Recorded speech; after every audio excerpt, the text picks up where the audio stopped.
Tonight, 1 year after the Trump administration announced its zero-tolerance immigration policy, the total number of families separated is still not known. Some are still being reunited. In tonight's Eye on America, Manuel Bojorquez has the story of a father and a son who were apart for nearly 11 months. Jose Alvisuris arrived in Calexico, California Friday, 324 days after being separated from his son. He's on a journey to reunite with 10-year-old Ervin. Porque extraño mucho a mi papá. You miss him a lot. Who is more than 1,000 miles away in Arkansas. What did you think? ¿Qué pensaste? Que ya no lo iba a volver a ver otra vez.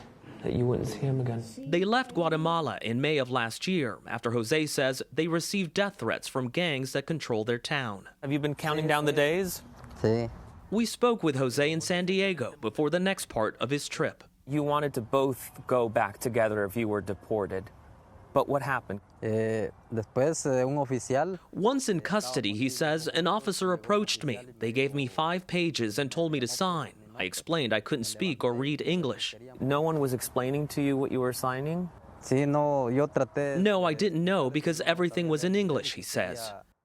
It was his own deportation order, sending Jose back to Guatemala, but keeping his son in ICE custody. What was it like to have to say bye to him? Solo lo abracé y I just hugged him and told him that he was going to a school and to take care of himself. The big wild card out there is whether there may be thousands more who have been separated. Lee Gellert is with the ACLU. The government has remarkably asked for 2 years just to identify these new thousands of families. Ervin was in government care for 5 months before being released to an uncle in Arkansas. His family does not believe he was mistreated while detained, though they say he has nightmares. What did you think was happening? Pues, I don't know what happened. He says each night he and other children said a prayer. Some would cry. ¿Qué es lo que le vas a decir? What are you going to tell him? Que lo amo mucho. Y que es el papá más mejor de la vida. That he's the best dad and you love him a lot. 2 days after arriving, Jose is getting ready to fly there with the help of Al Otro Lado, a nonprofit now working their asylum case. The time has come. 326 days later.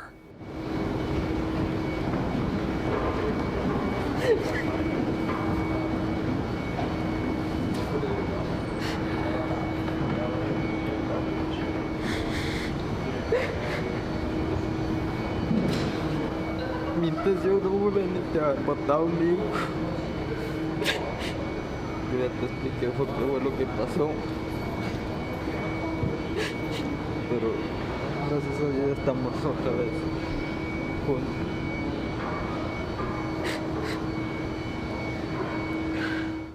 Jose and Ervin are now awaiting the next step in their asylum case. Jeff, tomorrow in federal court, the ACLU says it will push the federal government to speed up the process of identifying and reuniting families that remain separated. An incredibly powerful moment, Manny, no matter how you feel about any of this. Manuel Bojorquez, thank you very much.